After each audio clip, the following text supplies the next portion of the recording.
pangkaraniwang mata. Pero nakatingin sila. Hindi may paliwanag ng karaniwang kaalaman. Kaya tayo na paglalaruan. Mga kwento ng kababalaghan. Ibabahagi ni Benji Felipe.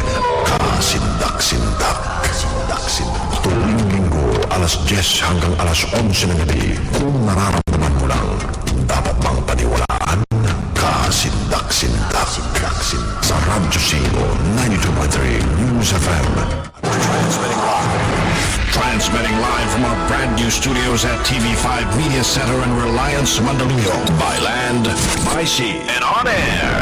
Mula sa pinakabaksong newsroom sa buong bansa. 25,000 watts. Radyo 5, 92.3 News FM.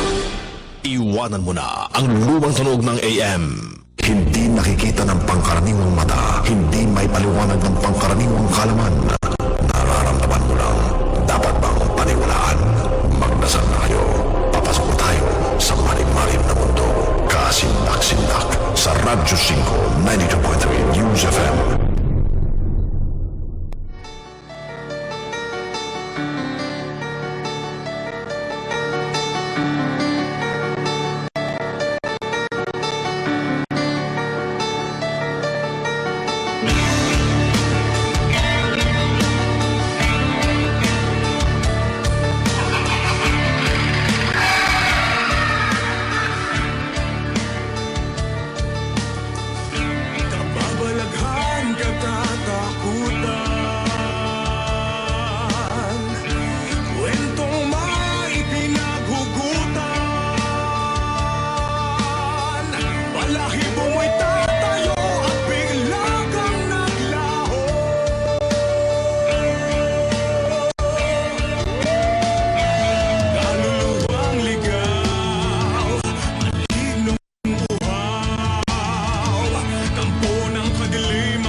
Tayo na. Papasok na naman tayo sa mundong hindi natin lubos na alam kung anong meron. Ito ang pinakakasindak-sindak na programa sa FM Radio. Ang mga dapat abangan ngayong gabi, ang kagimbal-gimbal na karanasan ng batang si Anne Frank noong panahon ni Adolf Hitler sa World War II. Babalikan ang mga multong binansagang Belmas Faces. Ikukuwento. Robot na si Curiosity natuklas ang maraming tubig sa ilalim ng planet Mars. Iuulat. Bagong device na kaya mag-transmit ng magnetic field Mula sa isang lugar, papunta sa ibang lugar, natuklasan. Buzz Aldrin ng Apollo 11, may project para mabuhay ang tao sa Mars. Pakinggan. 19 anyos na dalaga sa South Australia. May sakit na pang Sleeping Beauty. Ikukwento. Multong eroplano. Nakita ng 3 tao sa England. Ano ito? Tuklasin. Kasaysayan ng Falun Gong o Falun Dafa. Mabuti nga ba sila o masama? Ilalahad. 7 kinasisindakang gubat sa mundo. Iisa-isahin. Ang lalaking kinagat ng aso at nakaharap ni Jesus ang kaluluwa. Pag-uusapan. Lahat ng tanong tungkol sa panaginip at kababalaghan, sasagutin at abangan ang horoscope ninyo sa linggong ito. Ngunit bago ang lahat, kailangan muna natin maglasal upang hindi tayo mailigaw. Papasukin natin ang mundo ng paranormal at supernatural world sa dako paroon upang panatag ang ating paglalakbay. Magdasal tayo, Diyos dakila. Ipadama ninyo na hawak ninyo ang lahat at kailangan ang pinakamakapangyarihan sa lahat. Gamitin po ninyo ang programang ito sa ikabubuti namin. Salamat sa patuloy na pag-abay sa amin at sa pagkakaloob ng araw-araw na biyaya. Amen.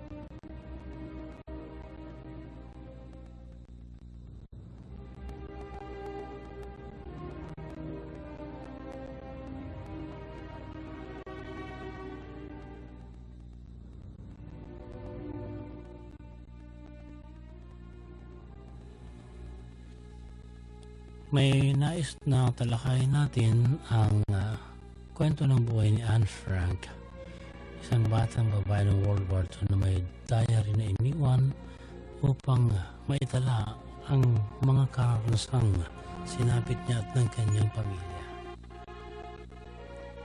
Si Anne ay sinilang bilang si Anneliese Mary Frank sa Frankfurt, Germany noong June 12, 1929. Mayaman ang negosyante niyang amang si Otto Frank at ang kanyang ina naman ay si Edith Hollander Frank. Noong January 1933, si Adolf Hitler ay naging Chancellor of Germany at ang kanyang Nazi government ay nagpanukala na usigin ng Jewish citizens sa Germany.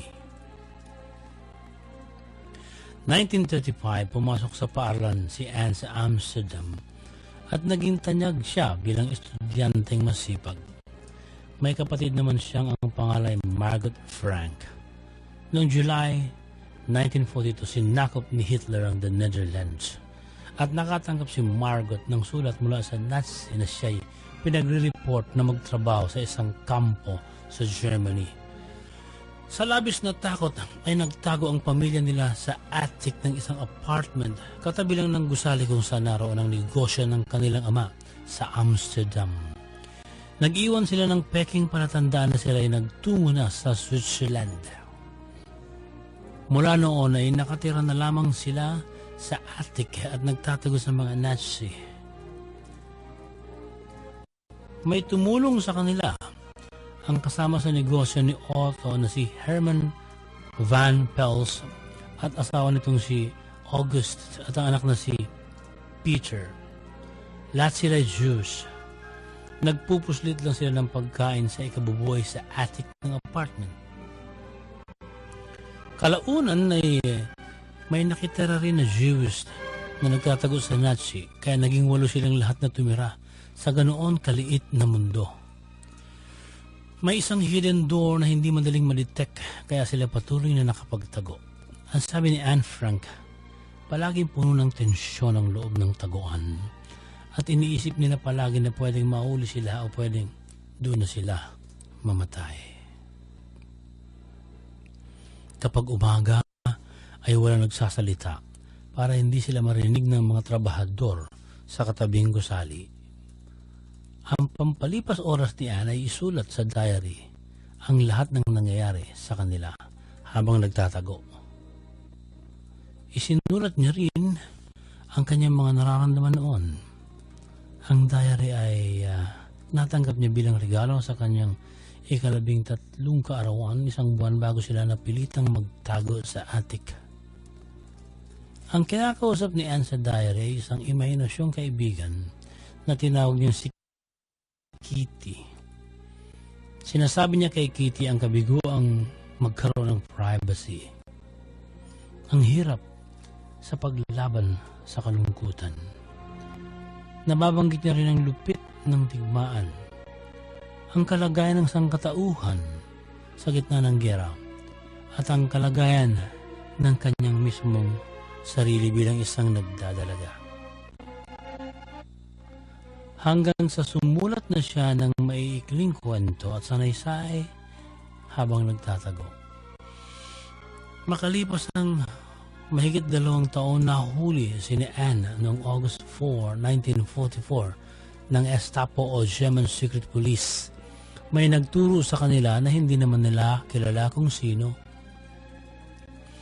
Ikinulong ang mga Franks, ang mga Banpels at si Fritz Pfeiffer sa Westerbork holding camp sa the Netherlands. Inilipat sila sa concentration camp sa Poland noong September 1944. Hindi isinama sa gas chamber para patayin ang magkapatid na Anne at Margot Frank. Sa halip, inilipat sila sa Bergen-Belsen, isang concentration camp sa Northern Germany. Noong March 1945, namatay ang magkapatid sa sakit na typhus sa loob ng Bergen-Belsen. Ang kanilang mga bangkay ay itinapon na lamang sa mass grave. Noong April 15, 1945, napalaya ng British forces ang kampo. Doon nalaman na hindi agad pinatay ang ina nilang si Edith, pero namatay ito noong January 1945. Si Herman Banpils ang pinatay sa gas chambers. Si Peter Banpils ay namatay naman sa Mauthausen concentration camp sa Austria noong May 1945. Si Fritz Pfeiffer ay namatay sa sakit noong December 1944 sa concentration camp sa Germany. Ngunit ang ama ni Anne, si Otto, ang nabuhay at napalaya ng Soviet troops noong January 27, 1945. Siya ang naglabas ng diary at iba pang isinulat ni Anne habang nagtatago sila. Naitago kasi nila ang diary at iba pang isinulat ni Anne sa isang desk sa loob ng hidden door nung huli na sila. Ang hindi na lang nakita ay ang diary na isinulat naman ni Margot. Noong isauli kay Otto ng otoridad ang naiwan ng mga panulat ni Anne, nilikom niya ito at siya na ang nagbuo ng aklat. Ipinalimbag sa the Netherlands noong 1947 ang librong pinamagatang Rear Annex. Pero noong una ay ayaw itong tanggapin ng US publishers kasi lubhang nakakabagabag daw ang nilalaman. Ngunit na taong 1952, naipublish din ito sa Amerika at pinamagatang The Diary of a Young Girl. Nakapagbenta ito ng millions of copies worldwide. Tinaguran itong isang pagpapatotoo kung gaano katibay ang human spirit. May mga gumawa ng pelikula halaw sa kwentong ito at ngayon ay ipinag-uutos ng maraming paaralan na basahin ang aklat ni Anne Frank.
Sabi ni Mark Ivan Lubiran, Ma'am Dea at Sir Benji,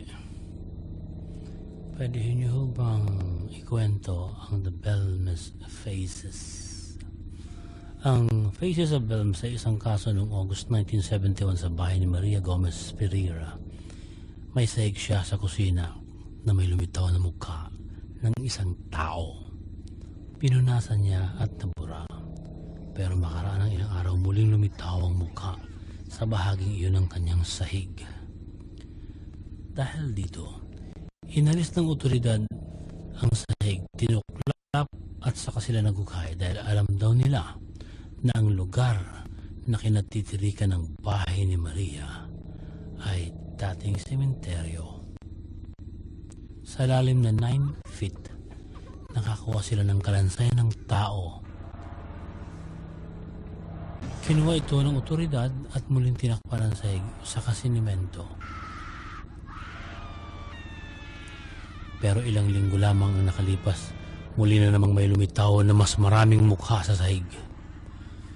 Ang sabi ng media, baka gawa-gawa lamang ni Maria ito dahil hindi naman natatapos ang pagpapabalik-balik ng binansagang Faces of Belmes at walang paliwanag ukol rito. Dumagsa ang tao para umusyoso sa kanyang tahanan. Sabi ng ibang nagdududa, ipinipinta lang daw ang mukha sa sahig. Ngunit namatay si Maria noong 2004. Bakit patuloy na may lumilitaw pa ring mukha?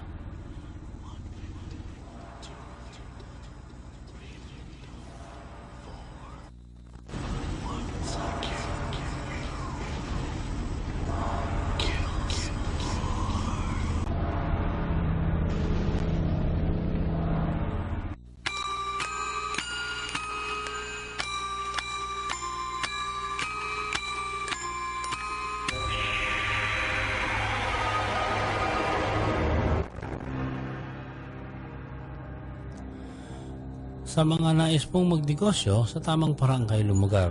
Mas makabubuti kung dito kayo kumontak 0920-903-0601 0920-903-0601. Tutulungan namin kayo sa tamang negosyo, lalo na sa panahon ngayon na marami ang nanluloko. Ito ang tamang paraan.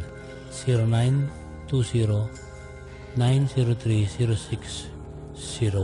Marami na ang umasenso dahil hindi natakot na sumubok. Kaya ngayon ay umasenso sila. Huwag kayong matras kung gusto ninyong unlad. 0920-903-0601. Ito ang Royal Business Club.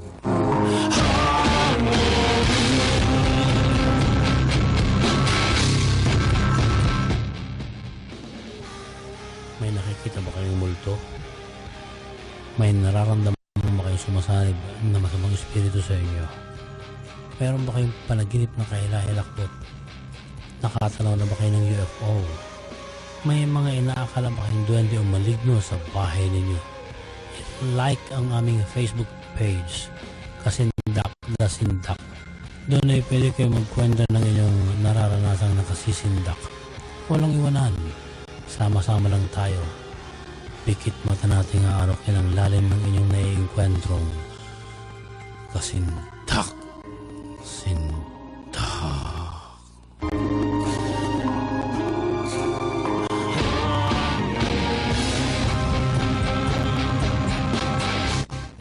Magbabalik pa kami para sa mas maraming kwentong katatakutan at pagsagot sa inyong tanong tungkol sa panaginip at kababalaghan at ang mga bagong ulat mula sa siyansya.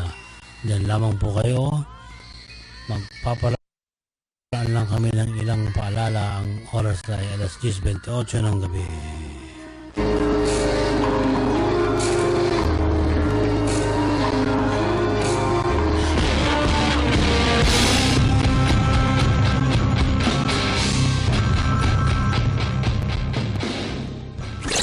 Magbabalik ang paborito mong programa pagkatapos ng ilang paalala dito sa Radyo 5 92.3 News FM.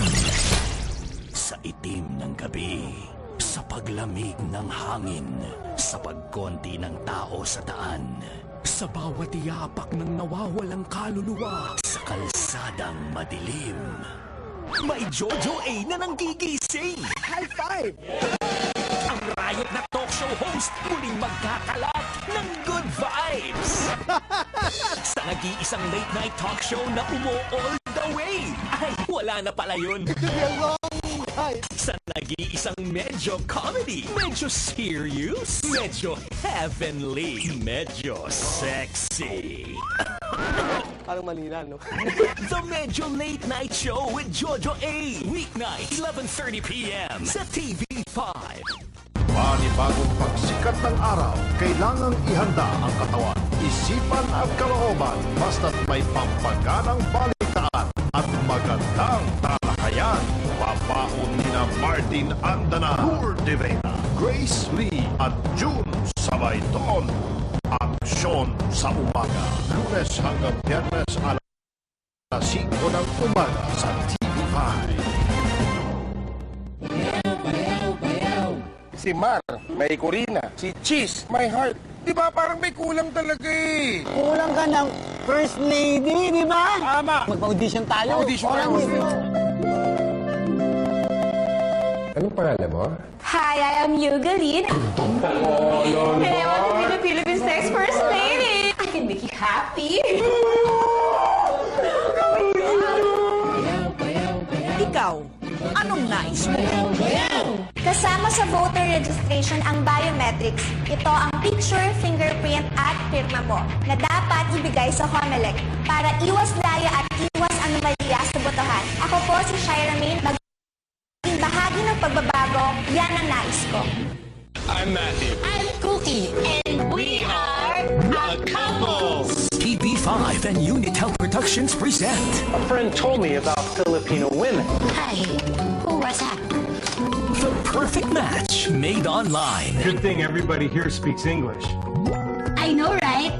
Starring Tuesday Vargas as Cookie and Leo Bryan as Matthew. Kano Loves Pinay. Magsisimula na sa September 5, 9 p.m. sa TV5. Bago pa magkaroon ng storm surge o daluyong, suriin ang bahay at kumpunuhin ang mga bahagi nito. Ibaba ang main switch ng kuryente. Isara ang pintot mga bintana at huwag kalimutang dalhin ang inyong 72-hour survival kit. Saka lumikas sa mas mataas na lugar na malayo sa dalampasigan. Para sa anumang emergency, tumawag lamang sa aming hotline 922-5155. Preparaksyon kontra sakuna. Ito ang aming misyon, ang magbahagi ng tamang kalaman at kahandaan para sa kaligtasan. Sumalit makiisa. Ngayon na, Hensel Kiling, Rescue 5. Nagbabalik ang paborito mong programa dito sa Radyo 5, 92.3 News FM. Kung nararamdaman mo lang, dapat bang paniwalaan? Kasindak-sindak sa Radyo 5, 92.3 News FM.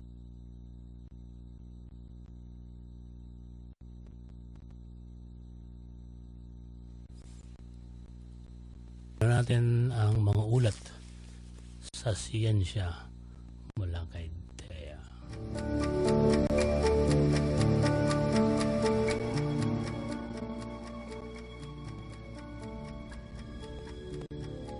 Natuklasan ng robot ng NASA na pinadala sa Mars na si Curiosity ang malaking bahagi ng tubig sa tinawag na Red Planet.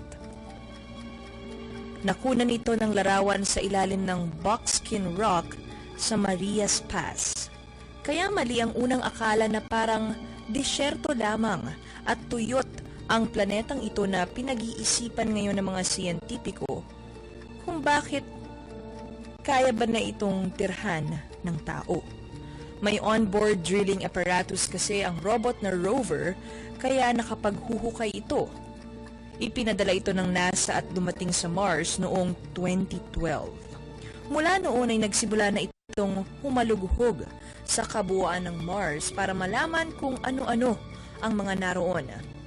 Halos lahat daw ng dako na mahukay ni Curiosity ay may tubig at ito ay sa loob na ng 3 taong pagkalkal ng robot sa lupa sa planetang Mars. Ito ang paliwanag ng principal investigator na si Igor Mitrovanov. Kaya malamang na pwede raw talagang mabuhay doon ng tao dahil sa natuklasang tubig. Pag-aaralan nila ngayon kung paano naging tuyot ang Mars sa teoryang hindi ito noon disyerto. Samantala, nakatuklas sa mga siyentipiko ng bagong device na kayang mag-transmit ng magnetic field mula sa isang lugar papunta sa ibang lugar. Ang ideya ay mula sa kaisipang baka uubra kung magbubukas ng dalawang portal sa kalawakan para mabilis na makapaglakbay sa magkabilang butas nito. Kaya gumawa ang mga researchers sa University of Barcelona sa Spain na halos katulad ng magnetic field na ito. Sabi ng co-author na si Jordi Pratcombs, this device can transmit the magnetic field from one point in space to another point through a path that is magnetically invisible. From a magnetic point of view, you have the magnetic field from the magnet disappearing at one end of the wormhole and appearing again at the other end of the wormhole. At dahil nga sa tuklas na ito, mapag-aaralan na ngayon ng mga siyentipiko kung kaya bang gamitin ang magnetic resonance imaging o MRI sa isang pasyente sa halip na ang gagamitin ay ang MRI scanner na siyang mayroon ngayon. Baka raw hindi na kailangan ang conventional MRI scanner sa kanilang natuklasan. Malay natin, baka pwede ring maging daan ito para higit tayong makapaglakbay palabas ng planetang Earth sa mas mabilis na paraan. Sa ibang balita, ang astronaut ng Apollo 11 na si Buzz Aldrin ay naniniwala na magkakaroon talaga ng taong mabubuhay sa planetang Mars sa taong 2039. Bumubuo ngayon si Aldrin ng master plan katuwang ang Florida Institute of Technology. Tatayo ang 85 anyos na si Aldrin bilang research professor ng aeronautics at saka senior faculty advisor para sa naturang institute. Ang konsepto niya ng pagtira ng tao sa Mars ay malayo sa konsepto ng one-way trip na pinasimula ng Mars One project. Nakikita raw niya na ang mga astronaut ay titira talaga at magtatrabaho sa Mars sa loob ng 10 taon bago bumalik sa ating daigdig. Ang balak ni Aldrin ay gamitin ang 2 buwan sa Mars na pinangalang Phobos at Deimos para gawing staging area. Mas magiging madali raw ang kilos ng mga astronaut at ng mga equipment nila. Ang pangarap na ito ni Aldrin ay hindi naman daw malayo sa katotohanan dahil maging ang NASA mismo ay may bagong spacecraft na kayang ipadala sa Mars na tinatapos na nila ngayon. Sa loob daw ng 25 years ay baka may tao na nga sa Mars. Pero baka raw hindi na ito makita ni Aldrin sa kanyang edad na 85 years old na nga. Sana raw ay magkatotoo ang pangarap niyang mas malayo ang marating ng tao kaysa sa buwan na narating na niya. Samantala si Georgia Green at taga-Adelaide, South Australia ay tinamaan ng sakit na parang kay Sleeping Beauty. Ilang linggo kung matulog siya na walang gisingan. Ang tawag sa kanyang medical condition ay Klein-Levin syndrome. Ang taong nagkakasakit nito ay nakakatulog ng kung ilang araw. Kadalasan ay hindi nila alam na may sakit na pala sila na Klein-Levin syndrome. Sabi ni Georgia, kung minsan ay 10 araw siyang tulog. Kapag nararamdaman raw niya na parang may ulap na namumuo sa kanyang utak, bigla na siyang nawawala ng ulirat. Ang epekto nito ay nagkakaroon naman siya ng insomnia o hindi pagkatulog at tumatakaw siya sa junk food. Kaya nababawasan naman ang aktibidad niya sa eskwelahan at iba pang gawain. Si Georgia ay pinatumbanan ng sakit na ito ng 35 times. Noong unang 2 taon na nagkaroon siya nito, kada buwan ay nakakatulog siya ng mahaba. Hindi naman daw niya kayang pigilan ang antok. Ang mabuting balita, kapag tumantong ka na ng 30 anyos, ay unti-unti na rin daw itong nawawala. Kaso, 19 years old pa lamang si Georgia. Pinagtatakahan ng ilang tao sa Derbyshire, England nang nakita nilang isang uri ng sasakyang panghimpapawid na katulad ng fighter plane noong World War II. Sumisi dito at tila tatamaan pa ang sasakyan ng mag-asawang sina Richard at Helen Jeffson habang bumabiyahe sila noong August 3. Wala raw kaingay-ingay o anumang tunog ang eroplano noong mag-dive papunta sa kanila. Sabi ni Richard Jeffson, "My car window was open and this plane was so low that you could touch it, but it was completely silent." Inakala nilang madidisgrasya na sila pero hindi naman nila naramdamang tumama ang eroplano sa kotse nila. Muling nasilayan ng eroplano sa isang bahagi ng lugar ng isa pang saksi na si Richard Burley. The strange aircraft was later seen again by witnesses on the A52 from Derby.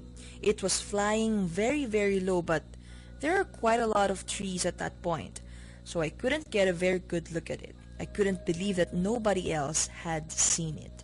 Sabi rin ng otoridad, walang confirmed schedule air display sa kanila sa pagkakataong nakita ang sasakyang ito. At kung tutuusin nga, may pagkakataong ang imprints ay hindi lang sa tao, kundi pati sa mga bagay. Lalo na kung traumatic ang pangyayari. Baka imprints o impression ng isang fighter plane na bumagsak sa dogfighting noong World War II ang nakita nila.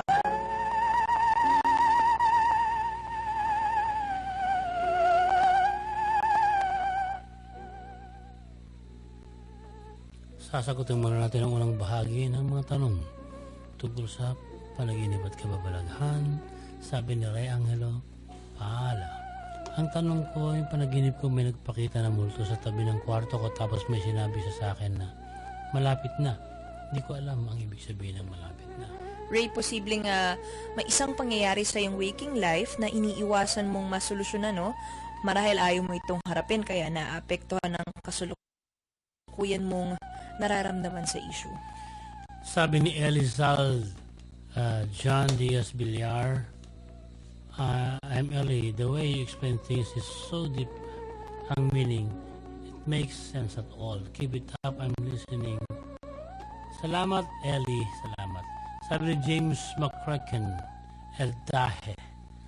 Sir Benji, nais kong malaman kung meron na bang naganap na pagsasaliksik about sa impyerno. Marami na po kasi ako nabasa at naparot tungkol dito at ilan pa nga sa mga scientists na nagpapatunay base sa kanilang sinasagawang pagtuklas dito, Mere Power. Napakaganda ng programa ninyo. Alam mo, James, depende yan sa kaisipan ng tao. Merong nagtanong sa amin dati sa isang seminar, paano raw ba ang kahihinatnan ng tao na isang atheist?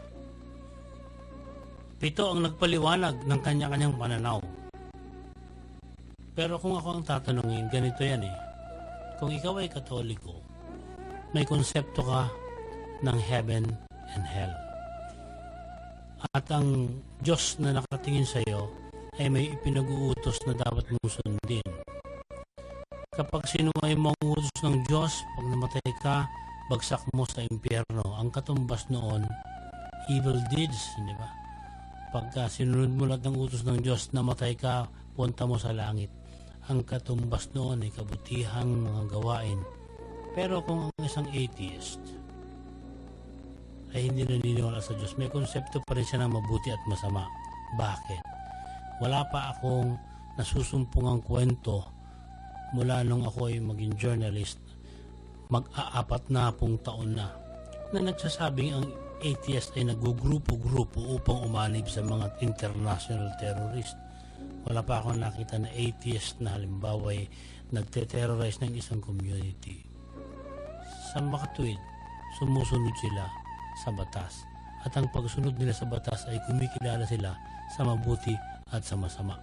Kung ang isang atheist nanapak ng kapwa-tao at lumabag sa karapatan ng kapwa-tao nung nabubuhay siya, masama yun. Katumbas yun ng hell, di ba? Ngunit kung nabubuhay siya at may advocacy para sa ikabubuti ng kanyang komunidad, at ang heaven ay nasa na pinaniwalaan ng marami scientists na tumutuklas ng literal na impyerno. Ito kasi yung mga na may usok at sulfur ang amoy ng mga laba. Kung meron nga bang bunganga ang impyerno, sa lahat ng mga butas na merong eternal fire, ganon. Ngunit hindi naman nila nararating ang pinakailalim na. Pasukin ang pinakailalim. Sabi niya sa school namin, naging full of family at Carlo, ang emosyon mo na may kaugnayan sa pagkakaroon ng... Neil Danila, maganda.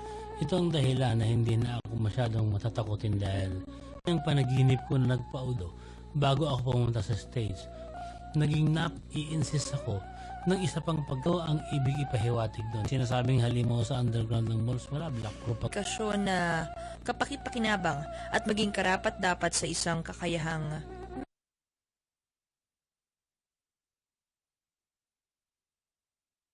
walang Pwede ho bang yung kaluluwa kapag namatay na siya pupunta sa ibang ang kaluluwa kundi manatili sa may mga bumabagab akala mo poltergeist na ganun pero hindi naman na sinasadya. So, kayo na nakipag-communicate. Pwede. James Lee, pupunta ang mga alien. Eric Von Daniken.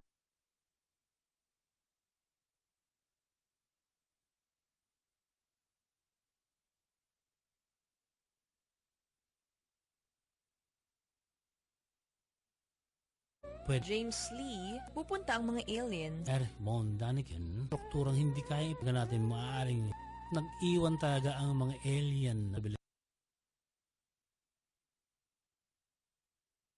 Ganon. Si Kenji Makalanda, good evening. Tanong ko lang po anong ibig sabihin ng panaginip ko. Dati, umakyat po ako sa mataas na hagdan. Tapos kahit anong gawin ko, bumabalik po ako sa dinaraanan ko. Parang pagod na pagod ako kakaakyat. Hindi ako makarating. Pakigreet po kay Martilio Do, sabi ni Kenji Makalanda. Kenji, hi, Mr. Martilio. Yung panaginip mo nagpapahiwatig ng pagbabagong anyo sa isang aspeto ng iyong waking life. Sabi ni Romel de la Cruz, tungkol sa panaginip ko po ito, napapanaginipan ko na nakakapulot ako ng baryang marami. Nagkala sa dinadaanan ko. Kung di naman po barya, ahas ang nakikita ko na hinahabol ako. Sana mabasa at masagot nyo. Romel, yung mga barya sa panaginip na yung dinampot, nagpapahiwatig sa mga hindi mo napansing pagkakataon upang makamit ang iyong tagumpay. Sabi ni Jamuel Roy Cordova, good evening Ate Dea at Sir Benji, pwede bang makipag-deal sa demonyo? Hindi ko alam kung anong klaseng kaisipan meron. Kung naniniwala kang may demonyo, pwedeng isipin na sila'y naghahanap ng magiging kampon. Pero kung hindi ka naniniwala sa demonyo, kung anong saysay na makipag-uusap ka sa hindi mo pinaniniwalaan? Meron po bang taong nakikipagdila sa demonyo? Yan ang sinasabi nila. Meron daw mga nakikipagdila sa demonyo at nagtatagumpay. Pero alam nyo, ganito kasi yan. Kung gusto mo magtagumpay, isipin mo na gusto mo magtagumpay at paghirapan mo ang iyong tagumpay at darating yan sa tulong ng sarili mong kaisipan, positive thinking. Ano po ba yung hellhound? Hellhound. Ang hellhound, a demon form in a dog.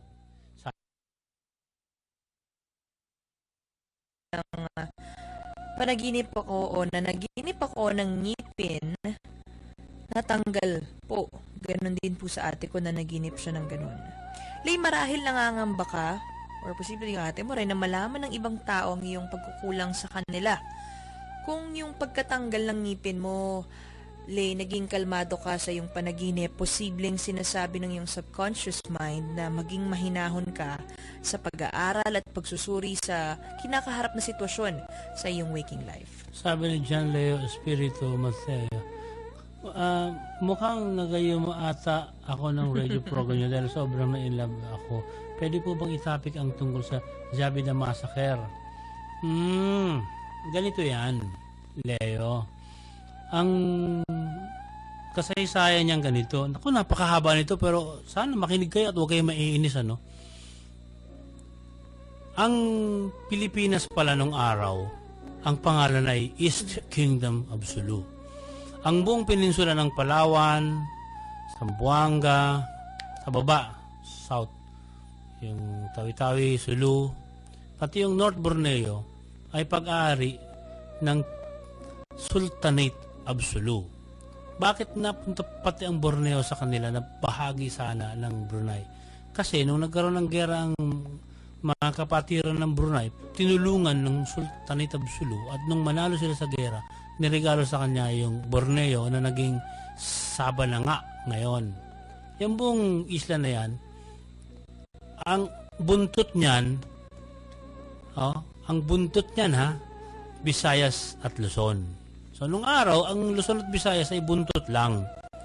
At may nag-exist ng Diyos, ang Sultanate of Sulu at ang kanyang buong archipelago. Si Allah. No?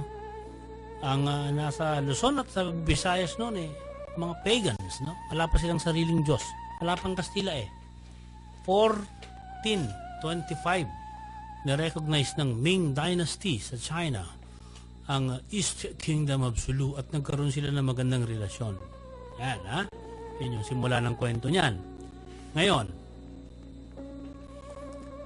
pagdating ng panahon na merong umupa sa Sultanate of Sulu para bayaran siya ng 5,300 Mexican gold. Hindi po US dollar. 5,300 Mexican gold ang iuupa doon sa North Borneo na ngayon ay Sabah na. No? Pumayag sila.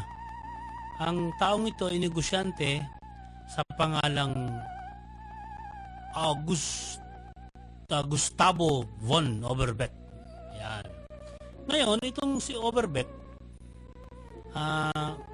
ang naging kasunduan nila doon sa pag-upa, tinawag nila sa salitang bahasa, padjak. Yan. Yun ang ginamit nilang salita, upa, padjak. Dumating ang mababang panahon na nagbabayad sila, ay sinakop ang East Kingdom of Sulu ng British government.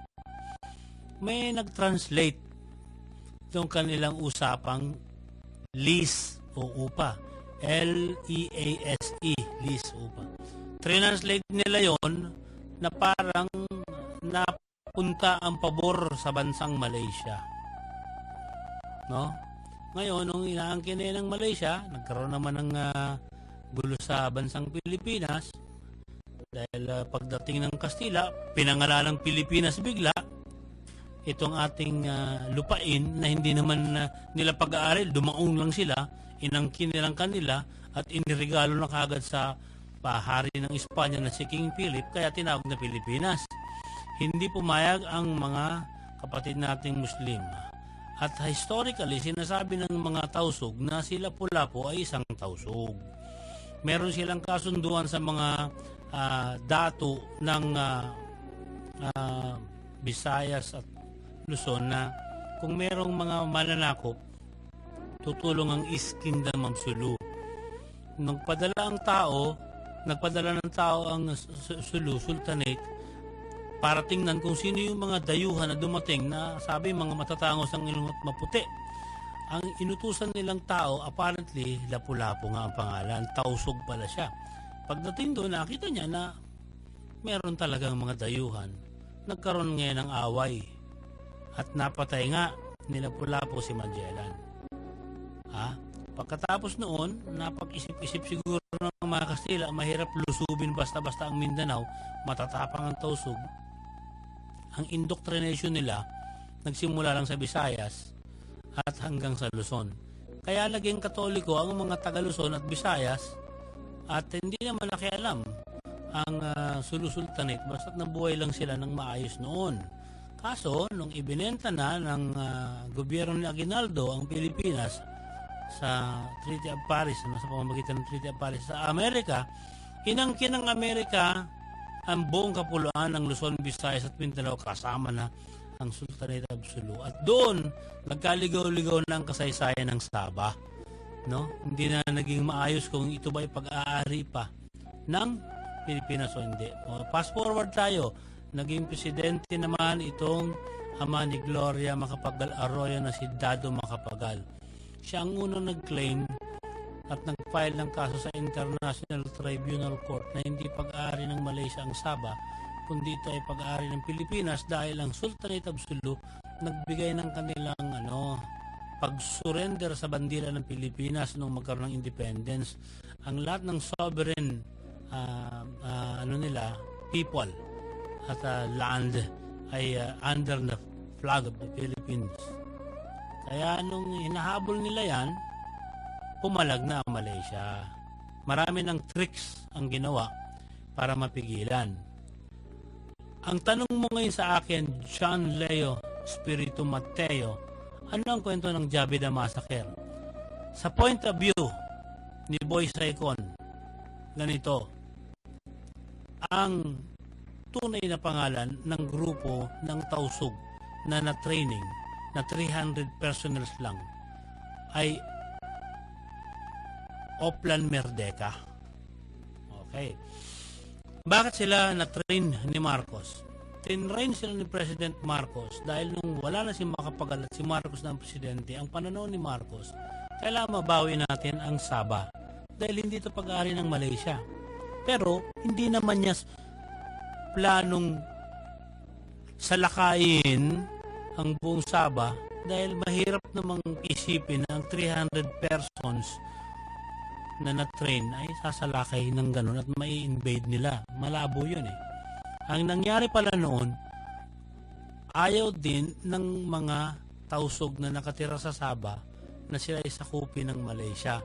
Kaya kailangan magkaroon ng plebisito. Hindi pa naman buo ang bansang Malaysia noon eh. 1970s. 1974 lang sila naging iisang bansa. Pagka nagkaroon ng plebisito at ang naging resulta ay sa Pilipinas pa rin sila, di mananalo ngayon yung yes, humingi na ng tulong ang dato ng Sabah noon o yung sultan ng Sabah humingi ng tulong kay Marcos na magpadala lang ng tao para sa gagawing eleksyon o plebisito. Dahil pinapasok sila siyempre ng Malaysian army para may pambalance lang. Ang naging problema, di umano, sabi ni Boy Saicon, ganito.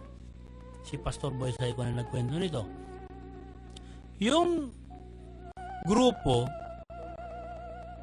na pupunta sa Sabah at huling leg ng kanilang training ay ginawa dyan sa isang isla na kung tawagan ni Corregidor. Nagkaroon ng problema. Hindi nila gustong tumuloy dahil gusto nilang aminin ano ba talaga ang kanilang misyon. So, hindi kaagad sinabi na magkakaroon sila ng infiltration. Papasukin nila yung Sabah. Natakot sila kasi marami silang mga kamag-anak na nakatira doon. Kung magkakagulo, damay ang mga kamag-anak nila. Isang issue. Pangalawang issue, di umano, hindi na ibibigay ng buo yung kanilang mga talent fee bilang mga trainee na sundalo na inipit daw ng trainer yung pera. So, nagkaroon ngayon ng gulo doon para i-abort di umano yung project na yon, yung Oplan. Pinasakir sila. Fortunately, dalawa doon ang nakatakas. Hindi lahat namatay. Yung isa nabuhay pa hanggang may TV5 na nabuhay pa. Yung isa na interview pa rito yan eh. Pero yung isa namatay ng maaga. Yung nabuhay na yon, apparently, kinupkup noong dating gobernador ng Cavite na ang pangal ay Montaño. Ayun ay taga-Liberal Party. At yung Montaño na yon ang nagpresenta sa dating senador na si Ninoy Aquino noon sa pangyayari.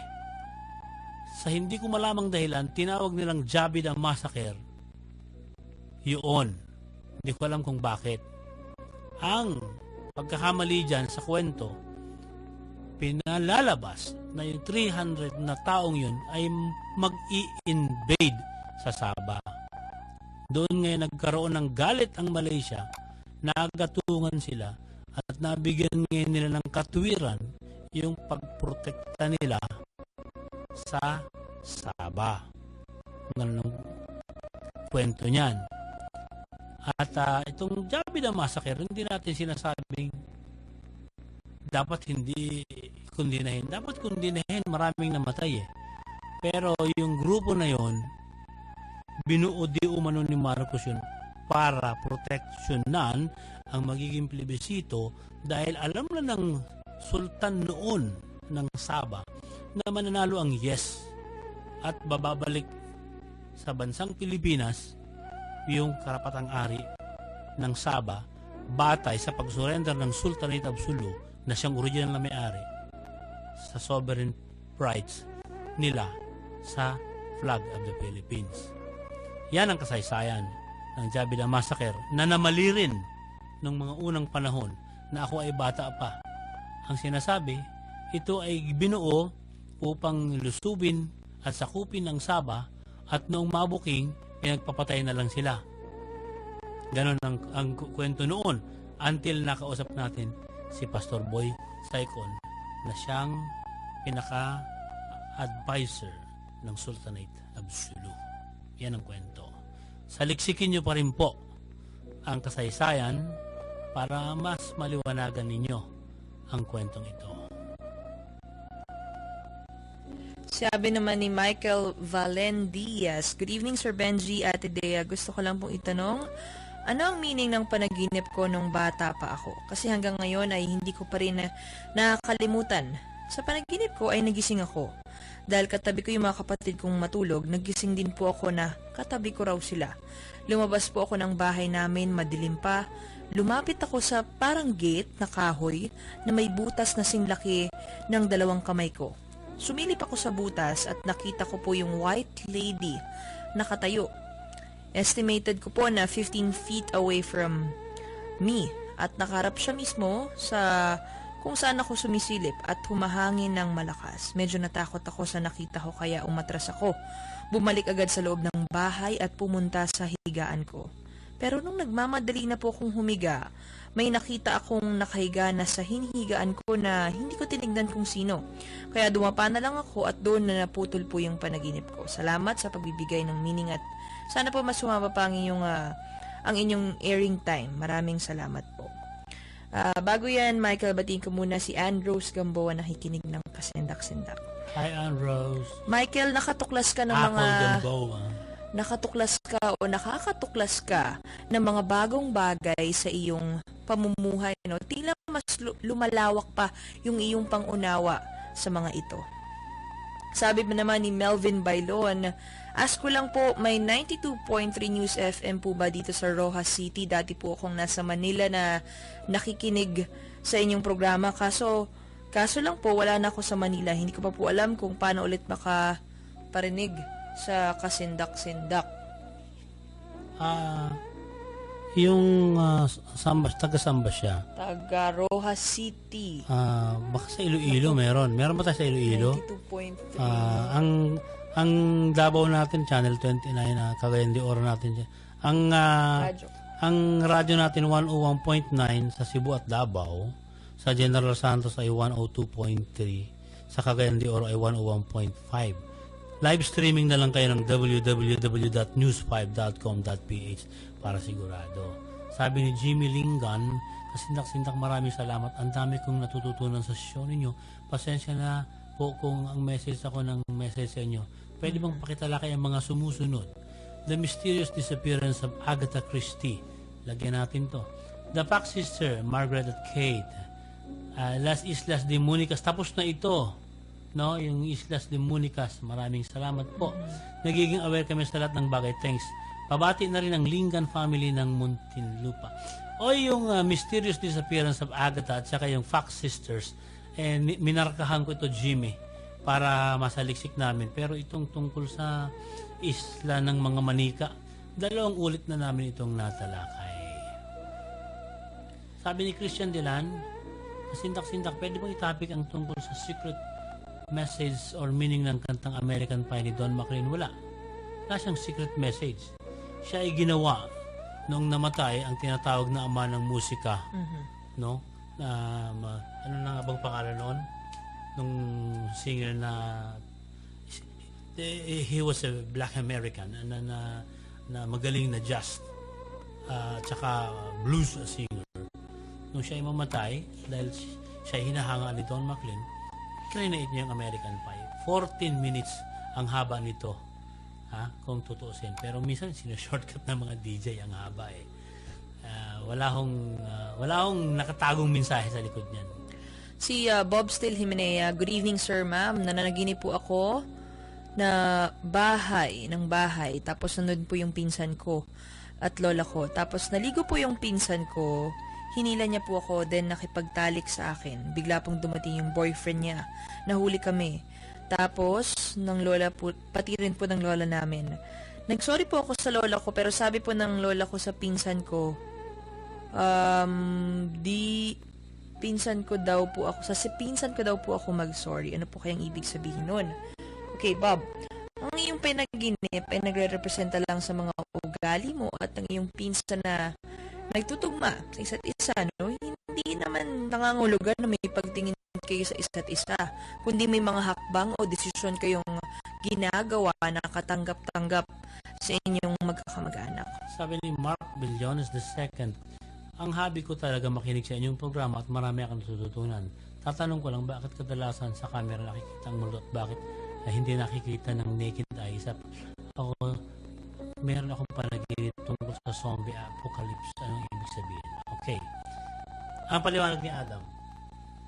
Pinapaliwanag sa atin ni Adam, bakit nakukunan ng camera ang multo pero hindi nakikita sa naked eye? Una, sabi ni Adam, kung mabilis ang mata mo sa isang mall, sandang tao, may isa dyan multo. Ang lagi mong titingnan kung sino yung nakaangat ang paa sa lupa, multo yon. Pero, bakit nakukunan ng camera kung minsan kasi napakabilis nung pagkaka-capture, no? Yung stop, nakukunan talaga sila. Ang mata naman natin, hindi mga kasing bilis ng stop ng camera, kaya mahirap talagang makahuli. Pero yun nga, subukan natin, ano? Pero haba siguro. Sabi ni Adam, pagka maraming tao, meron kang makikita dyan ng isang nakalutang, hindi tao eh. Pero hindi mo nga mapapansin sa sobrang dami. Ano ito? Sabi niya, si Vincent Angelica Ombao. Ask ko lang po yung panaginip ko. Bakit po lagi akong nananaginip ng mga kamag-anak na namamatay na? Nag-worry po ako. Kasi noon, madalas din po ganyan na panaginipan ko yung asawa ko na namatay na. Tapos ilang araw namatay lolo ko. Sabi ni Vincent Angelica Ombao Molina. Sana ay masagot ninyo. Okay, Vincent, yung panaginip mo tungkol sa pagkamatay, hindi naman nangangulugan ng physical death, kundi sa isang pagtatapos ng isang issue o bagay na iyong pinagdaraanan, no? Marahil ay may kinalaman nga ito sa iyong pamilya at kamag-anak. Sabi ni Narf Villacorta, kasindak-sindak, more power. Nakakasubaybay ako lagi sa inyo every Sunday. Ay pwede hubang batiin naman ninyo si Francis Villacorta. Sana po ay tumagal pa ng napakahaba ang programang kasindak-sindak. Francis Villacorta, pamilyar ang pangalan mo sa akin, pero binabati ka namin at maraming salamat sa subaybay niyo palagi sa amin. Si Alma Ramos, good evening. Anong ibig sabihin po ng panaginip ko? Patay na po yung papa ko, palagi ko po siyang nakikita sa panaginip. Palagi kami nag-uusap. Kagabi po, nanaginip po ako na buntis naman daw po ako. Sa totoo po, injectable po ako. At saka po, tuwing na naging injectable. At saka po, tuwing na nanaginip ako na magkasama kami ng asawa ko, bakit palaging may ibang babae na nakakasama? At yun daw po sinasama ng mister ko. Ano kayang ibig sabihin ng lahat ng panaginip kong to? Salamat, sabi ni Alma Ramos.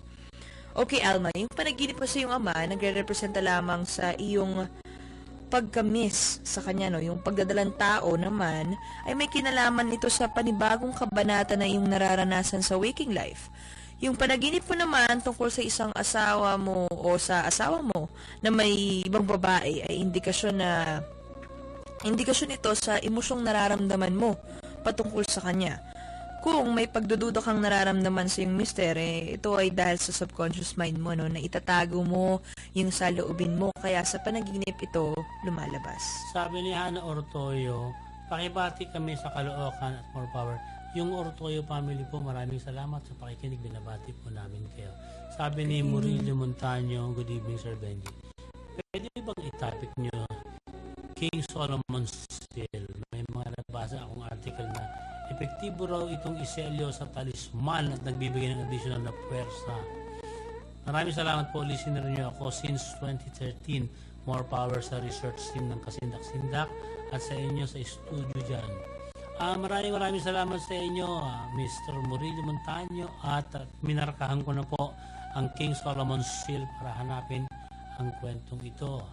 Sabi ni Samuel Camina na taga Bacolod, Kasindak-Sindak, pakitala kayang Lord sa Paris. Nakikinig kami sa Bacolod.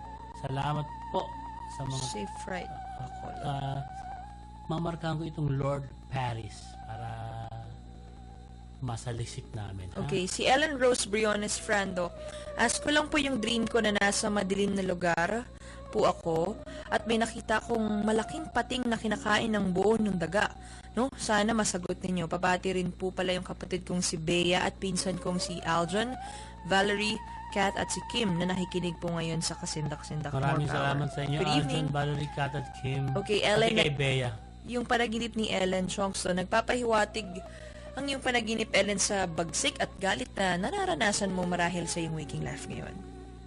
Sabi Si ni Rafi, Sumanting Sibugan. Number 1 fan ako ng programa nyo. Anong ibig sabihin ng panaginip?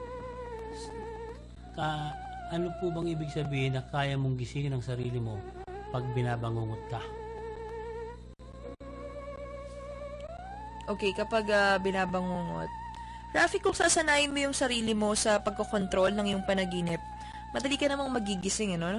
Lucid dreaming kasi yung tawag dun sa pagkontrol sa isang panaginip. Sabi ni Siana Reyes, pabati po, nakikinig kami sa inyo. Evening. Gracia Reyes, Nino Pelgoni. Ang tanong po, totoo ba yung mga kwento na may sumusundong kaluluwa? Kaibigan ako, may third eye, tsaka meron siyang may psychic power. Ang pangalan niya Casey Cordero. Nung mamamatay na yung kanyang nanay, sinusundo ng kanyang ama, nakikita yung tatay, nakikita. Baka talagang may ganon. Yung uncle ko naman na muntik nang mamatay dahil sa malubhayong sakit habang nasa ICU at nakakoma, marami siya nakikitang sumusundo sa kanya na mga hindi naman niya kilala pero laging nakabantay dun sa hospital bed at yun at yun ang mga mukha, mga batang malilikot sa paanan, mga matatandang nakangiti sa kanya, tinitingnan. Tapos, noong pinipilit niyang alisin siya roon dahil natatakot siya, hindi siya pinapansin ng mga anak niya, ng mga pinsang ko. Hanggang sa sinabi ng mga nurse doon sa ICU na, sige, ilipat na lang natin ang tatay niyo. Dahil naniniwala po kami. Dahil marami na po kami naging pasyente ritong nabuhay. Yun at yun po ang kwento. Sinusundo sila ng mga itsurang ng mga tao na kinikwento rin ng tatay ninyo. So, baka talagang totoo yung sundo. Si Maria Eliza Hanley Garzon, anong ibig sabihin ng panaginip ko na yung taong gusto ko po ay pumunta po ng bahay namin. Tapos bigla po silang nag-away ni Papa. Hope po mabasa ninyo. Thanks at more power. Okay, yung bahay sa panaginip, Maria Eliza, ay tumutukoy o sumisimbolo sa iyong pagkatao. Since kilala mo yung taong yon, suriin mong mabuti kung ano yung dahilan kung bakit sila nag-away na yung ama sa panaginip, no? Gayunpaman, ipinahihiwatig din ng taong ito sa bahay ninyo na may importanteng balita kang matatanggap at ilang revelasyong ikagugulat mo. Sabi ni Kenneth Agnes, hi po, ask ko lang ano ibig sabihin ng panaginip ko na ginunting po ako ng dati naming kapitbahay sa pisngi. No, sa pisngi ko, yung katulad nung nangyari kay Joker. At sinaksak niya po ako ng gunting ng 2 beses. Andun din po sa panaginip ko po yung magulang ko at yung kapatid kong babae. Naiyak na lang po ako. Ano kayang ibig sabihin nito? Thanks at more power. Ken Ang gunting kasi ay sumisimbolo sa pag-iwas mo sa dating tao na malapit sa iyo. Sa pangkahulugan, posible ring may mga taong malapit sa iyo na minamaliit ang iyong kakayanan sa isang bagay at wala kang magawa para ipaglaban ang iyong paninindigan. Mamaya po ibabalikan pa namin ang maraming tanong tungkol sa panaginip at kababalagan. Tatalakayin kasi natin yung tungkol sa Falun Gong, Falun Dafa. Ngunit sa mga nais mong negosyo, sa tamang paraan kayo lugar, matutulungan kayo ng gusto, tumawag o kaya ay mag-text. Mag-text na lang po kayo para hindi kayo mag-aksaya ng malaking pera. Mag-text kayo sa 0920-903-0601. Ibigay lang po ninyo yung pangalan ninyo. Iwan lang ninyo yung pangalan ninyo. Tatawagan kayo ng mga taong karapat-dapat kumukusap sa inyo. 0920-903-0601. Ito ang Royal Business Club. Maunlad ang lahat ng sumubok dito at kung gusto niyo umasenso sa Royal Business Club, 0920-903-0601. Iwanan lang ninyo ang pangalan niyo sa text. Tatawagan po kayo ng taong responsable rito. Samantala, may tanong si Charles. Meron siyang gustong malaman at alamin natin. Sabi niya kasi, pwede bang itapik ang Falun Gong Chinese silent protest? Kailan ito nagsimula at ano ang layunin nila? Salamat at more power. The best po para sa health ninyong lahat. God bless. Charles, ganito yan. Ang Falun Gong na tinatawag ding Falun Dafa ay spiritual practice na pinaghalong meditation at moral philosophy mula sa kaisipan ng tagapagtatag nito na si Li Hongzhi. Nakilala ito ng publiko noong 1992 sa northeastern Chinese city ng Chongqing at itinuring na system of Qigong alinsunod sa Buddhist tradition. Nung una ay suportada ng gobyerno ng China ang Falun Gong dahil simple lang ang kanilang ehersisyo na ginagawa. Nakatutulong ito sa kalusugan ng tao, libre at may mga benepisyo ang filosofiya na itinuturo. Pagsapit ng kalagitnaan ng 1990s, nilalabanan na ng Falun Gong ang Communist Party authorities. Nagprotesta ang mahigit 10,000 Falun Gong practitioners sa Zhongnanhai government compound noong April 25, 1999 para daw sila bigyan ng official recognition. Kaya ipinag-utos ng Communist Party head na si Jiang Zemin na durugin ang Falun Gong. Naglunsad sila ng propaganda bago sila sa pilitang ikinulong at dumaan sa torture. Gumanti ang Falun Gong practitioners. Nagtipon-tipon sila sa Tiananmen Square. Nagpakalat sila ng media company sa ibang bansa para ipakalat din ang pangigipit ng Chinese government. Nagsampa sila ng mga kaso laban sa ilang Chinese officials hanggang nagtatag sila ng underground publishing, kaya naging matatag na tinig ang Falun Gong para sa panawagang wakasan ang one-party rule sa China. Sa pananaw ng iba, ang Falun Gong ay isang kulto. May isang manunulwat na tinawag na exiled evil cult leader si Li Zhonghe o Li Hongzhi na founder of Falun Gong dahil sa US na ito nagtatago ngayon. Libo rin ang tagasunod niya na nabuo sa New York City at nagsasabi raw si Li na siya ay may miraculous healing powers. Pero ang karamihan daw naman ay nauuwi sa kapabayaan sa pasyente at kamatayan ng mga pasyente. Pinaghihinalaan na si Li ay gumagawa lamang ng pera gamit ang Falun Gong dahil daw sa pagsasamantala sa vulnerabilities of humanity. Ngunit ang kasindak-sindak ay hindi humusga sa Falun Dafa o Falun Gong bilang isang masamang organisasyon. Ayaw naming basta humusga. Hanggat hindi po tayo sumusubok na pasukin ang kanilang templo at pag-aralan, unawain ang kanilang mga aral, wala tayong masasabing maganda at wala rin tayong masasabing pangit sa uri ng kanilang paniniwala. Ang mahalaga, bigyan ng panahon ng tao ang lahat ng bagay na nais niyang mabatid upang lubos ang kanyang pananaliksik. Alam nyo, katulad dito ng nagaganap na rally ngayon ng Iglesia ni Cristo sa EDSA, hindi dapat husgahan agad sila bilang isang samahan o sekta lamang. Walang kinalalaman ng religion dito eh. Dapat alamin talaga at suriin ang kanilang sinasabi tungkol sa pamahalaan at tungkol sa relihiyon. Hindi naman doktrina yung pinagsisigawan nila. Hindi naman sa pilitang hinihikayat ang lahat na umanib sa kanila. Ito ay usaping batas na dapat intindihin at pag-isipan. May kinalaman sa buhay ng bawat Pilipino kung tutuusin no? Tingnan nyo, madaling mainis dahil nakaharang sila sa daan, pero humarang din naman tayo nung EDSA 1 at nung EDSA 2 para sa ipinaglalaban natin. Ano ba ang dapat gawin kung masama na ang loob natin sa gobyerno? Tumahimik at manatiling naiinis hanggang sa atakihin sa puso o kumilos sa mapayapang protesta sa lansangan na binigyan naman ng permiso? Alam nyo, may ilan-ilan akong nababasa at naiinis, no? Dahil sa nangyayari. Pero tingnan ninyo, huwag tayong mainis dahil Iglesia ni Cristo sila. Kasi yung Katoliko, yung CBCP, nung nakaraang 2 linggo, nagpahayag din sila ng no election. Kasi dudang-duda na sila nalulutuin o sinasabi nga naluto na ang PCOS machine para sa mga kapanalig ng administrasyon. Bakit walang iglesia na bumatiko sa CBCP? Kasi may freedom of expression Pero isang uri din ng protesta, yung sinasabi ng CBCP na no election. Napakalaki ng implikasyon nito. Mawawasak ang sistema at malaking gulo kung walang eleksyon. Mananaig siyempre ang pera ng may kapangyarihan, samantalang maiipit lalo ang mga maliliit na mamamayan kung walang eleksyon, di ba?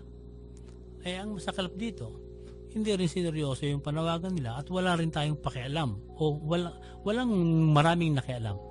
Ngayon, meron na namang kumukwestiyon sa panghihimasok ng palasyo sa kaso ng isang ministro na dapat internal lang daw. Bakit marami ang ayaw na pag-isipan muna ang implikasyon nito? Alisin natin ang relihiyon. Bakit natin babatikusin yung grupong nagkakaisa? Paano kung merong isang naaaping bata at ipinaglaban ng nagkakaisang cause-oriented group dahil mali yung may question sila tungkol sa hustisya? Hindi na rin natin susuportahan. Yun ang problema, no? Isa akong nag-iisip na mamamayan, ngunit hindi ako isang iglesia ni Cristo. No, hindi po ako kasapi sa kanila. Ang iniisip ko, pakinggan muna yung panawagan nila, no? Kasi tingnan nyo, bago raw usigin ang ministro ng kanilang sekta, ba't hindi raw muna unahing bigyan ng hustisya yung Mama Sapano Massacre victims, yung SAF 44, na 2 ron ay Iglesia ni Cristo member?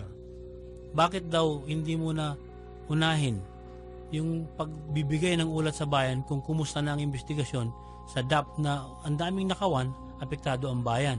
Bakit hindi kaagad na resolusyonan yung mas maraming magnanakaw ng PDAP at apat lang ang nakulong sa ngayon? Hindi, pang-5 5 lang nakulong, di ba? 3 senador, si Janet Lim Napoles at itong si Gigi Reyes. Ang dami-dami yung mga lumilitaw na pangalan na kasabit sa PDAP, kini-question nila bakit hindi binigyan ng sapat na panahon yun at yun muna ang binigyan ng aksyon, kundi ito kaagad sa kanila. Parang may katwiran, di ba? Di ba may katwiran? Ang hinihingi ng mga iglesia ngayon, katarungan ng buong sambayan ng Pilipinas. Ilabas ang mga tunay na kasalanan sa PDAP, ilabas ang mga nagnakaw ng DAP, litaw ang totoong pangyayari kung bakit 44 SAP ang namatay. Di naman lang sinabing huwag silang imbestigahan kagad di ba?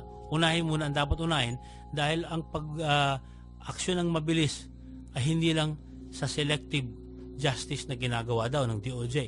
Parang may katwiran, di ba? O ba't natin sila papagalitan? Para sa atin naman lahat ang hinihingi nila Mabuti nga sila, nagkakaisa para sa sambayanan, di ba?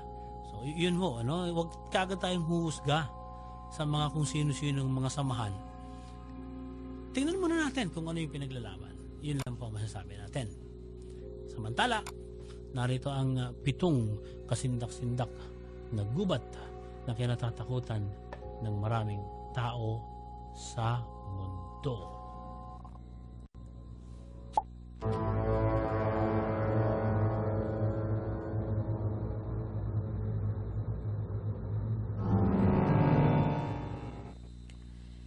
Ang lugar sa Virginia, USA na tinawag na Old House Woods ay pinagdaanan ng mga sundalong nakipaggera noong Revolutionary War at American Civil War. Hanggang sa ngayon, may mga nakikita pa rin ng mga taga-roon ng mga sundalo at mga aliping tumatakbo papalabas ng gubat na parang tumatakas pa rin sa digmaan. Kaya ang bili ng mga matatanda sa mga kabataang nakatira malapit sa lugar, iwasan nila ang pagpasyal sa naturang gubat dahil mapanganib kung masasalubong nila ang mga kaluluwang gala. May mga nagsabing nang mapasok nila ang gubat ay nakakita sila ng mga nakalutang na babae at naglalahong bigla. Nakakita rin sila ng mga sundalong naka-uniforme na panggera sa mga lugar na nararamdaman nilang bumabagsak ang temperatura at lumalamig ang kapaligiran. Merong Screaming Woods na tinatawag sa United Kingdom. Ito'y tinawag ang most haunted na village sa Britain. Ito ang Deering Woods sa Buckley County. Ang tawag ng mga tao sa lugar ay Screaming Woods. Marami kasi ang bumibisita roon at nakakita ng banshee. Ang banshee ay pinaniniwala ang masamang espiritu sa mga bansang kagaya ng Ireland at Scotland.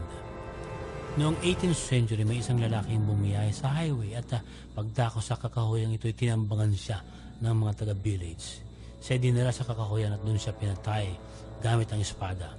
Siya, si Robert DeVois, o Robert DeBoo. Siya ay pinaniniwalaang patuloy na nagmumulto sapagkat humihingi ng katarungan sa kanyang sinapit nang siya ay paslangin sa kakahuyan ng mga taga-roon. Kung mapapagawi raw doon ang isang dayuhan, may maririnig na lakad ng isang tao pero hindi mo naman siya makikita. Ang kagubatan ng Ballybowly sa Northern Ireland ay pinaniniwala ang may gumagalang kaluluwa ng sinaunang tao na ancient Druid. Ang Druid ay kalahi ng mga Celtic people. Mula pa noong 1400 hanggang 1700, kinasisindakan na ang lugar na ito sapagkat naglalaho ang mga napapadpad sa gubat. Higit itong kinatatakutan sa ngayon. Ang mga taong napunta na roon o nagpunta na roon ay nakaranas na may sumasalubong na itim na usok o kaya ay nakakarinig ng mga dumaraing na tinig. Sa isang pagkakataon, nasindak ang dalawang lalaking napadpad doon sapagkat nakarinig sila ng tinig ng isang babaeng tila pinarurusahan at tumatangi sa labis na sakit. Nang hinanap nila sa pag-aakalang mayroon ngang babaeng nangangailangan ng saklolo, nasumpungan nila ang isang malaking puno at mula sa puno'y may pumapatak na dugo. Nang mapaatras na sila, nakapansin sila ng isang imahe na nakalutang at natatakpan ng isang kulay kahel na tela. Kaya naniniwala ang mga native sa lugar na ang Ballybowly ay hindi karaniwang gubat kundi isang portal o pintuan na daraanan papasok sa ibang mundo. Ang mundo ng namayapa ng mga Celtic. Ang Freetown State Forest sa Massachusetts, USA ay kilala bilang lugar na haunted. Pinamumugar nito ng mga kaluluwa ng mga namatay na taong mula sa Wampanoag tribe. Doon daw kasi inililibing ang mga namatay noong colonial times. Binili ito ng mga dayon at doon sila naninirahan. Pero naniniwala ang Native Americans na sagrada ang lugar at sino mang titira na hindi taga roon ay makararanas ng sumpa. Mula noon hanggang ngayon, pinaniniwala ang may bisa ang sumpa. Lugar din daw kasi ito na may satanic cults at murderous rituals. Isang tanyag na kaso rito ay ang isang bugaw ng prostitute na nagngangalang Carl Drew. Pinapatay niya ang mga babae at isinasakripisyo siya bilang leader ng isang kulto. May isang ritual siyang ginawa na ubod ng pagkasadista. Hinatak niya ang buhok ng babae hanggang sa makalbo. Isa-isa niyang hinugot ang mga kuko. Pinugot ang ulo at ginawang bola at pinaglaruan kasama ng kanyang mga tagasunod. Ang katapusan ng ritual ay ginahasa niya ang katawan ng babaeng wala ng ulo. Mula noon, nagkaroon na ng reputasyon ang Freetown State Forest bilang haunted place dahil ang mga turistang pumapasero ay nakaririnig ng nakatatakot na tunog at nakararamdam sila na parang may mga mabibigat na buntong hininga kasabay ng manakanakang sigaw na hindi nila alam kung saan nagmumula.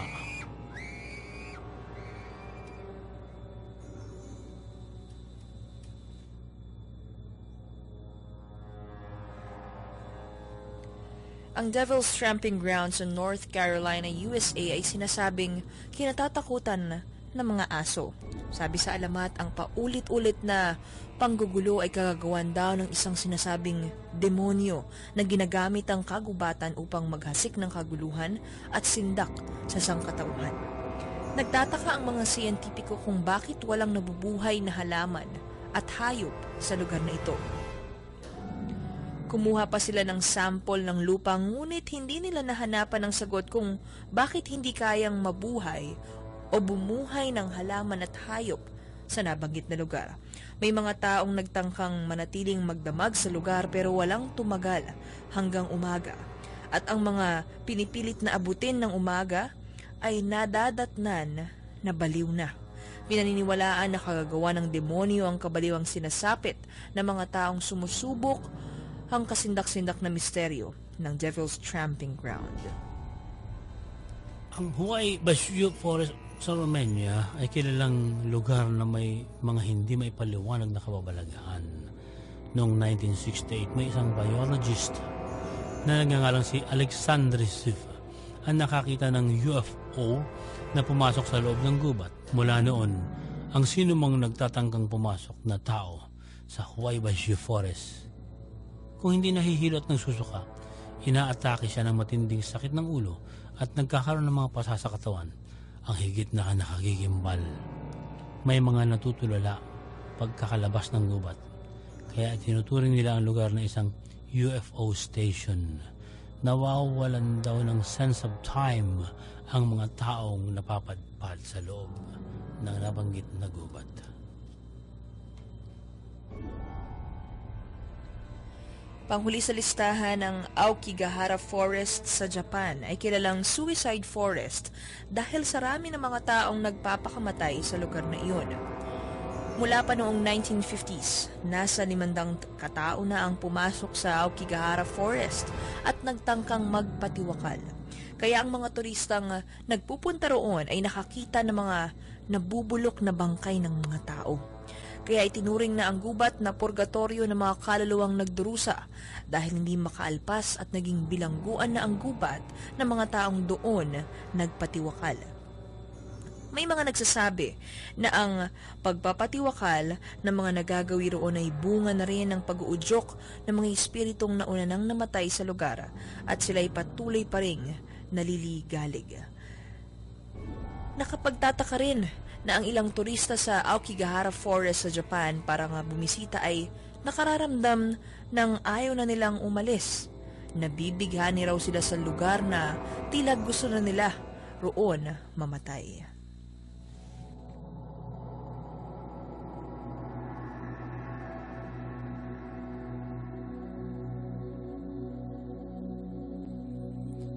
Bigyan muna natin ng horoscope sa linggong ito.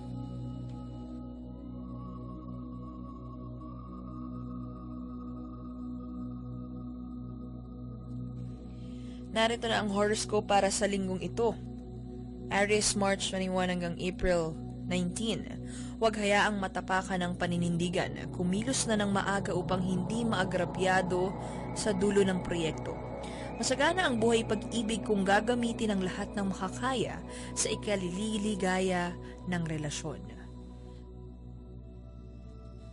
Taurus, April 20 hanggang May 20. Pasalamatan ang mga biyayang natatanggap. Laging tumulong sa mga higit na nangangailangan upang lalo kang swertihin sa pananalapi at material na bagay. Sa pag-ibig, habang lumalamig ang panahon ay makakasumpong ng totoong pag-ibig. Gemini, May 21 hanggang June 21.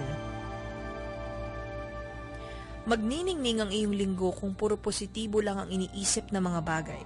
Matutong tumanggap ng pagkatalo. Iwasan muna ang pagbili ng mga bagay na hindi mo pa naman kakailanganin. Huwag gumawa ng hakbang kung nagdadalawang isip.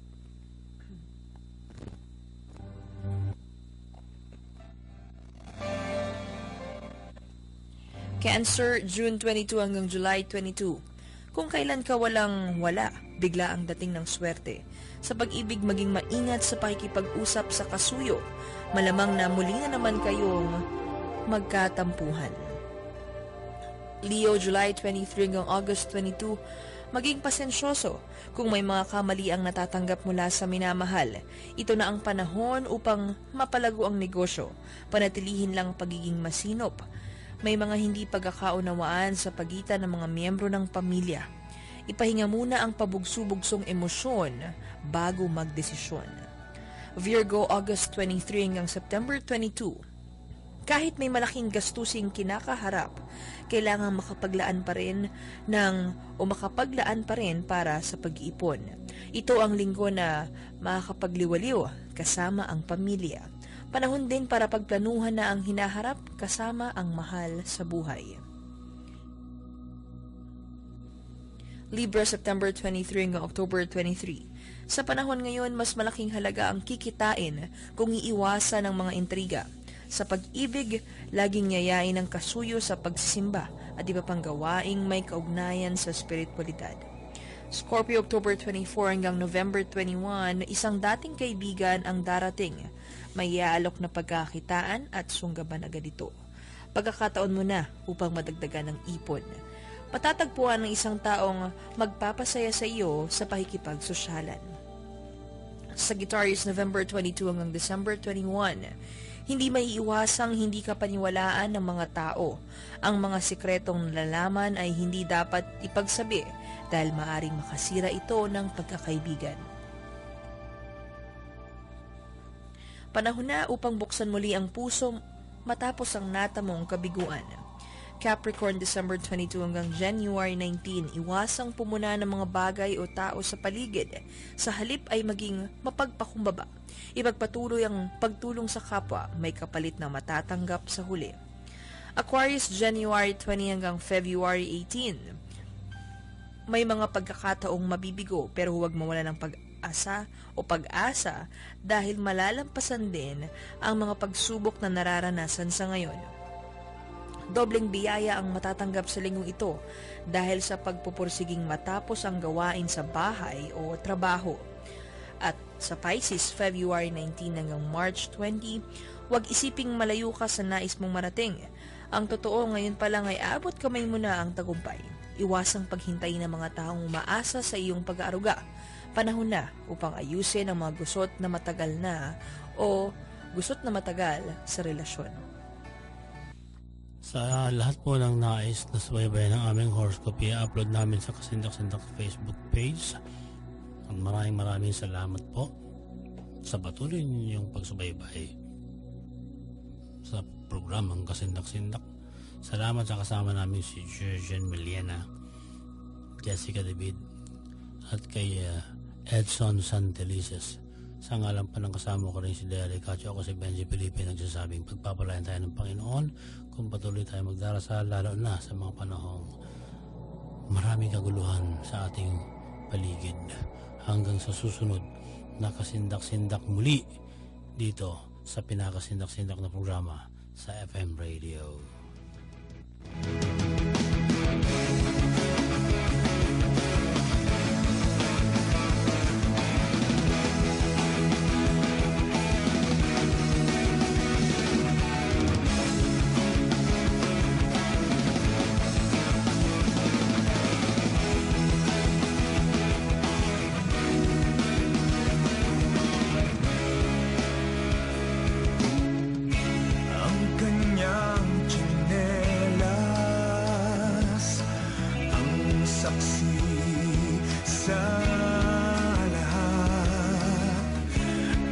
Kanyang tinahak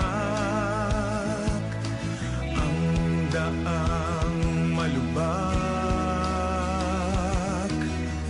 sa rupok ng swelas, siya'y nagpaka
Guys, tara.